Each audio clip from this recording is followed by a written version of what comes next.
Let's have it.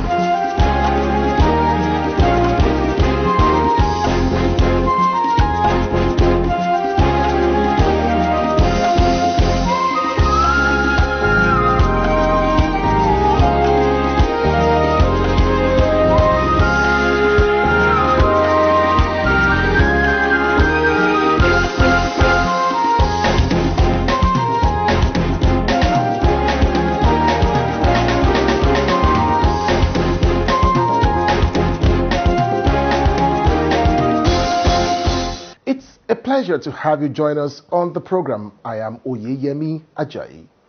As the National Assembly is on its annual recess, we will on this episode of Senate 109 take a look back at some key developments that still have major relevance and impacts as Nigeria continues on her democratic journey. The Constitution Amendment process has gained significant ground in the National Assembly with the voting by the legislators on several bills and concluding voting on the Fifth Amendment of the 1999 Constitution. The Senate passed the bills that seek to provide for local government financial and administrative autonomy, independent candidacy, and to make basic education a fundamental right for all citizens. 2 years after the inauguration of the National Assembly Committee on the Review of the 1999 Constitution, the Senate has voted on 68 bills. Many constitutional amendment bills were referred to it, most of which border on good governance. The legislators passed the bills that seek to abolish joint state and local government account, financial autonomy of state legislature and state judiciary, the Devolution of Power Part 1 and 2, Second Schedule, which seeks to move airports and railways from exclusive list to the concurrent list. The bills that seek to provide 3 months timeline for the presentation of annual budgets by the President and governors and to summon them by the legislature when the need arises. 6 months timeline to submit ministerial nominees. Bill for the separation of the office of the Accountant General of the Federation from that of the federal government also passed. Bill number 1, 2022, Local Government Financial Autonomy. Distinguished colleagues, the results are there. Yes, 92 senators. No, 2 senators. Abstain, 0. Total, 94. Carried is passed. Part 1, Second Schedule, which also sought to include value-added tax on the exclusive list, and the bill that seeks to provide life pension for presiding officers of the National and State Assemblies could not scale through. This bill has conclusively failed, but that's a good message to our country, that we don't sit here to do things for ourselves. The bills that attracted so much solidarity from Nigerian women, led by Nigeria's First Lady Aisha Buhari, to the National Assembly on the day this report was laid, and wife of the Vice President and others who witnessed voting on the bills, which sought to create special seats for women in the National and State Assemblies, and to provide 35% affirmative action for women, met the brick wall as it failed to attract the required number of votes. This democracy, there are some clauses that I would have wished that they pass through, like that of the extra seat for women. The review on the judiciary didn't go through. It's a great disappointment. We kind of saw it coming because we knew the men didn't quite believe in these bills, but we will not be deterred.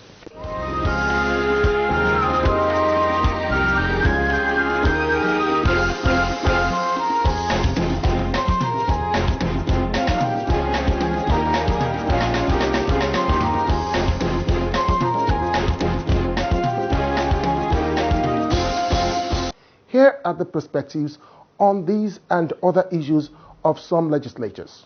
Well, first of all, I have always been of the view that democracy is actually the responsibility of the citizens, because government by its very nature is tyrannical in nature. And so the whole essence of the modern experiment of democracy has been how to keep government in check. And therefore, no matter how good a democracy is, it will always still be an experiment, an ongoing experiment. It will never be perfect. Nigeria, one of the biggest gaps we have noticed in our democratic experiment is the fact that there is no grassroots democracy. You know, what really affects the life of the people the closest is the local government. And all across this country, you'll find that local governments are under the complete thumb of the chief executive of the state. It gets to a point where even when elections are conducted, you know, whichever party the governor belongs to will win every seat in the election. That's not democracy. In fact, I do remember once, I always give this example of when the Australian ambassador, the Australian High Commissioner, went to visit one of our governors in this country, and the governor was explaining to him how every councillor in the state belongs to his party, every member of House, every member of the National Assembly, in fact the whole state. It shows the other. And the High Commissioner said, no, that shows the weakness of your democracy. You know, it shows the weakness of your processes. So when you have an election in which only one opinion prevails 100%, it is clear that that cannot be a plurality of voices in the community. So without democracy in our local governments, it will be very difficult for us to actually claim that Nigeria is a democracy. So I believe that having noticed this lacuna, this gap, this challenge in the democratic process, the National Assembly has always tried to close those gaps by creating some measure of independence for political action at the grassroots. Most times you find that the governors will truncate these efforts through the houses of assembly, who in some very stunning cases in this country have actually even voted against their own interests. When you provide for autonomy of the state legislature, the governors get them to vote against it. That's how bad it is. So I believe that this is another effort to try to correct this very prevalent, clear gap in our democracy. And I also hope that because a lot of times these people who are governors today, by the time they are no longer governors tomorrow, they see what other people are seeing, and they are even more bitter than others are. So I believe that this is an opportunity for sanity to prevail, and let those who actually hold power in this country come out and support what is right, so that we can get these things off the ground. So I commend the National Assembly for the effort, and we'll just have to keep trying. I hope that this time it will come out right. Well, I do sympathize with the women. I think the women folk need to be encouraged in their quest for expanded representation in governance, and they've done their bit, but I think they need to do more. What they should do is to go back to the drawing board. Another opportunity will come. They need to reach out to all concerned. It's not just a battle of the elite women. They should get all women involved, get the men folk involved. When women are involved, the grassroots women are involved, a lot could happen. I credit my continued stay in the National Assembly largely to women. If I'm to single out a particular group that has been responsible for coming back and coming back and coming back, I will first and foremost point at the women, because they mobilize, and so if you involve them, a lot of things will happen. But when the impression is given that you have women in the cities, the elite women, they go to the United Nations and present papers, and there is that disconnect with the women here. Let them go back to the drawing board and see where they got it wrong, and involve all the men, because come to think of it, every man comes from a woman. You have mothers, you have sisters, you have daughters, so there's no way, if you involve all of them, that the men will not be touched in a way to see things from the perspective of the women. And as far as the National Assembly, the concern is concerned, the National Assembly has done its part. It will now be sent to the states. And even if you go to the states, you can't change anything, because they will be restricted to what the National Assembly has sent over. They can't, come up with any original idea, or reconsider what the National Assembly has already decided upon. We may all be staying in one place, in one working environment, but we come from different backgrounds. We come from different persuasion. A lot of things go into the voting. Somebody who comes from, say, background A may vote differently from somebody who comes from background B. In some parts of the country today, women are still not given that freedom to aspire to be anything in this country. It's a gradual process. So if somebody comes from that background, you can understand if he's not enthusiastic about allowing women just by the stroke of a legislation to fly, as it were. While for somebody who comes from a background that allows for women to aspire to be anything, such things comes normal. It comes with the territory. So I think it's the aggregation of all of this. But my take is that we should approach such things with love and sympathy, and because somebody who, supposing if I was born in Sokoto, I would think differently from being born from Benue State. I'm not holding it against anybody. If I was born in Anambra, maybe my thinking on a lot of issues would be different from somebody who comes from some other part of the country. So that is the beauty of the Nigerian Federation. We have lots and lots of background. So it's not as if the National Assembly sat in one corner and took a decision that we are going to vote against women. It's just that majority carried the day. Yes. I believe that part of the challenges that we have in this country is that people are not voted based on whatever opinion they hold or whatever position they have on any issue. People are voted more for where they come from, for whether it is their turn, for who is their godfather, for which party they belong to. People get into power for all the wrong reasons in this country. So people are not interrogated for their opinion. For example, if we actually had issue-based electoral contests in this country, women will be able to know which members are more likely to support their positions and vote for those people and refuse to vote for those who will not support them. So when you see votes like this, every vote is a surprise because nobody actually ever interrogated any of the senators or any of the members of the House of Reps to find out what position they actually hold on the issues that matter to you as a voter. People just vote based on, okay, is the turn of these people, is it, and all that, and all sorts of reasons that don't have to do with the interest of the voter. That's why we're trying to make as much effort as possible to try to educate the Nigerian people on what democracy actually means, on the benefits that democracy can actually offer to them, on the fact that the government should actually be your own government. You install the government. So you install the government that you want. If you want a government that will give more space for women and support issues of women, then you interrogate those who are running and make sure that before you give them their vote, you see where they stand on the issues that are important to you.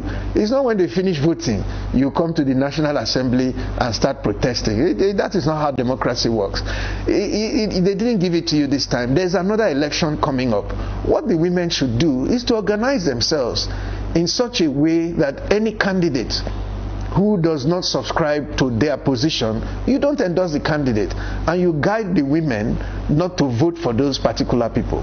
If people see that if you say you won't support women or the issues that are important to women, it reduces your chances of getting elected, everybody will subscribe to how they will be able to get into office. So I think that rather than protest at the National Assembly, there's a general election coming up. It's another opportunity for Nigerians to identify the issues that are important to them.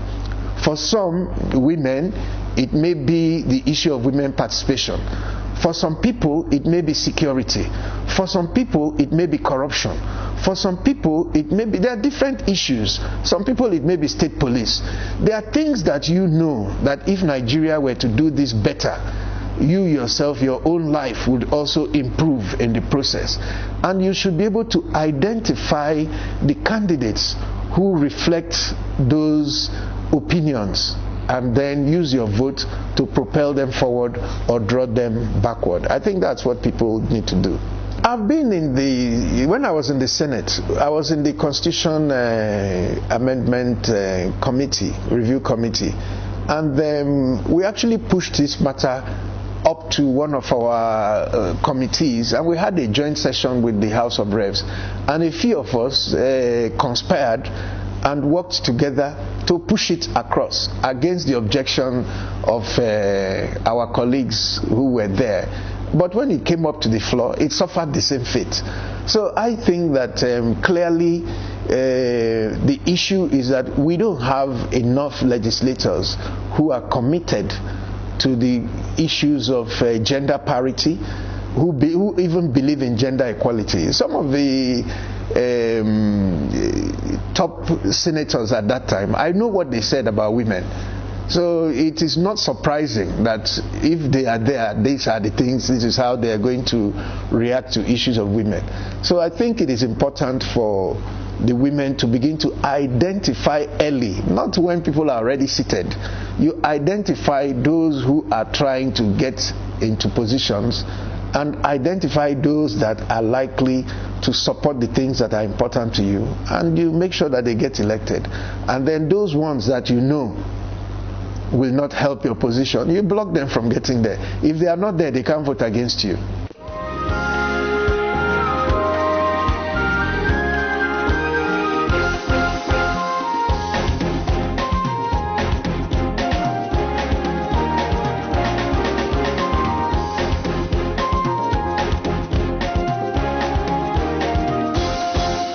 You see, that is the problem with the media.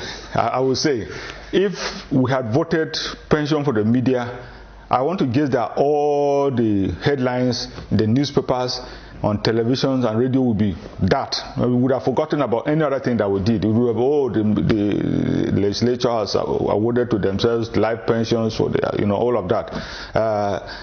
We are a legislature of over 400 persons.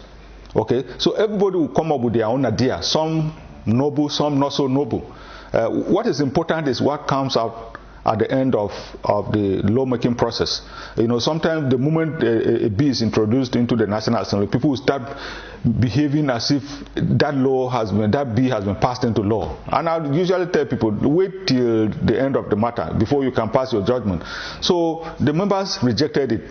Because they saw no need for it. Simply that, or at least that's what I thought. I can't speak for others, but because of the result that came out, I believe that we were thinking along those lines. So Nigerians should at least give us some credit that, this idea that when the bill came up, they are selfish, they want to take care of themselves. The bill came up and we couldn't just say don't introduce any bill, no matter how crazy it is, as long as you follow the procedure.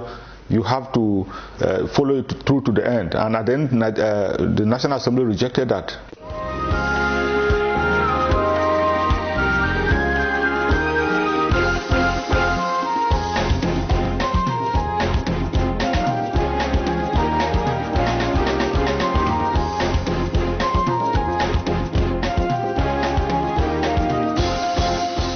And to give us more perspective on matters concerning the 9th National Assembly, the high turnover of legislatures and other issues, here is Senator representing Kaduna Central in the 8th National Assembly, Senator Senae.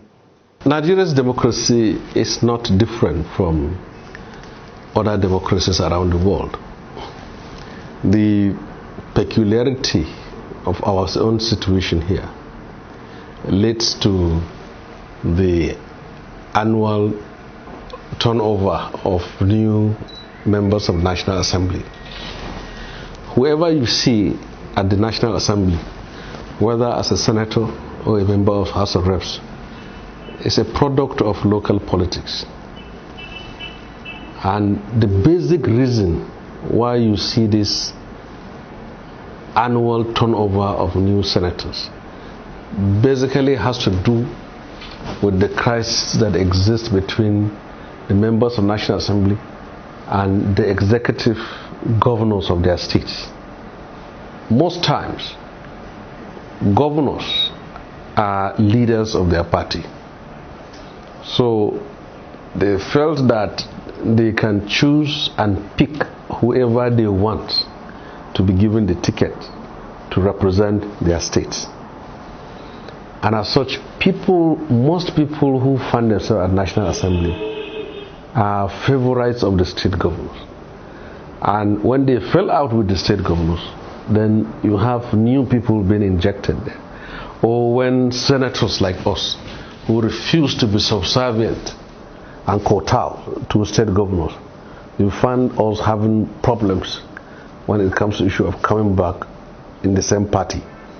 So that has always been the case. In countries like the United States or India or other advanced democracies, the parties decide who represent them at the national and state legislature. But in Nigeria, it's the governors that decides. And when you give such enormous powers to governors, they will make sure that whoever they send there, first of all, is someone who is loyal to them, who is subservient to them, and who will do what they want him to do. And at the end of the day, also someone who is not going to outshine them. So these are the basic reasons. But that does not preclude the fact that there are people who couldn't return to the National Assembly because of the disenchantment of the constituents, or the fact that they failed in their duties as legislature. It is all possible, but I can tell you that in most cases, it is crisis within the state that led to this new sets always coming in every year, and that has not been helpful to our democracy. One of the reasons in other advanced democracy, they do maintain their legislators for over the years, has to do that the longer you stay in the National Assembly, the more experienced you become. So, but we find ourselves in a situation that we are always starting afresh. And when people come to the National Assembly as senators or House of Reps and they have to start afresh, before they are done with the learning process, the tenure is over. And you can see that if you go through history, the quality of the debate in the first parliament in Lagos cannot be equaled by the subsequent debates and members of the National Assembly right from independence.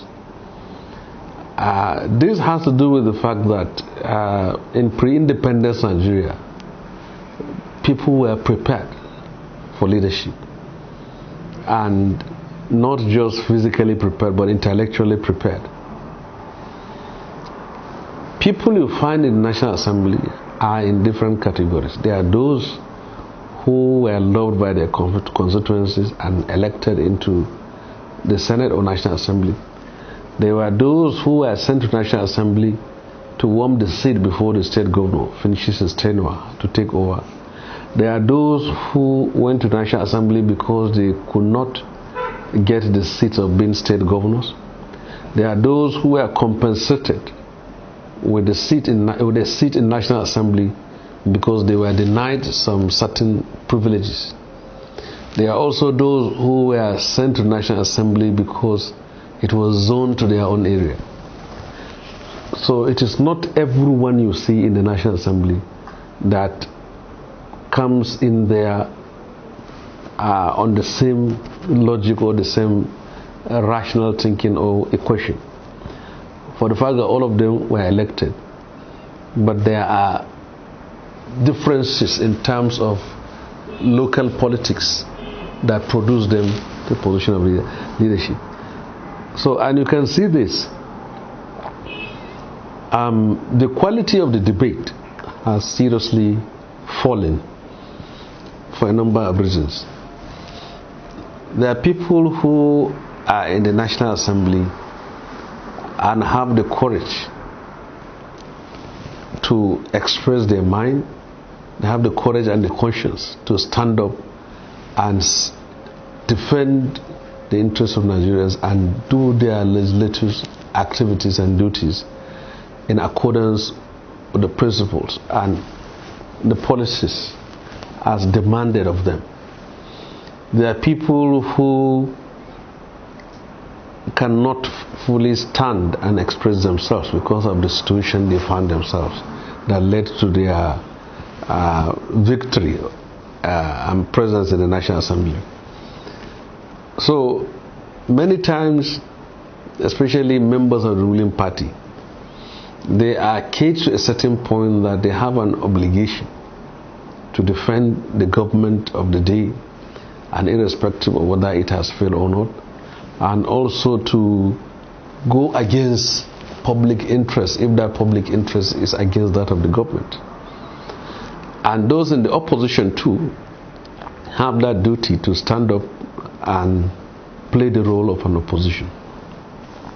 But you see, the opposition themselves, it's not that because you come from opposition party that gives you the courage to stand up and speak. There are many of them also who are afraid to stand up for their conscience, to stand up for what is right and what is just, for the fact that they are afraid of consequences of what they will say. But what we all need to understand is that the independence and the sacrosanctity of the National Assembly must be maintained. You can see, if not for the National Assembly, in 2007, the third term agenda could have succeeded. So it was the National Assembly that resolutely stood courageously and defended the Constitution of the Federal Republic of Nigeria. So National Assembly is the most important arm of government.